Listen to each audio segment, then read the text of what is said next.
but gima jo Kenya nyaka ng'e ni do ni gigi miluongo ni jurisdiction. Kes ntiero jomoko mane wacho ni impeachment kosetimore to mano wa misdirect jopiny. Do bongi wacho ni process bende ni kare Gachagua be no mira tiro mare seche mani thiecha oko. Kama to Burani nyalo dhi nyaka Supreme Court. Mane because of public interest. Ok wanyal bedo ni koro wanae mondo higa 2027 chopi kapod wayalo wach Gachagua.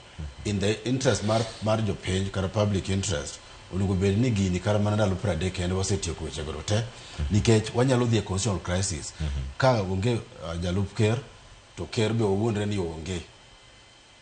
Then wawacho ni koro speaker katiba wacho ni act for 60 days mondo watim by election to IBC be onge.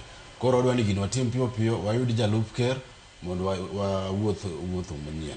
Okonego chak gi IBC mondo chak giduogo ne IBC cha oleo nango. Ero kama na Charles Midenga. Wach mogik manya bedo kar ka wuok kuomi wakili Joshua Nyamori. Jopiny rito gi siso ahinya mar neno ni jalup jatend piny Kenya manyien dhi bedo ng'a. Poro dhi dongre Gachagua kapo no dhi e doho koso dhi chopo kama chal nade. Ni mar ntiere wach madonjo kar kae kokona ka ni sa orumo.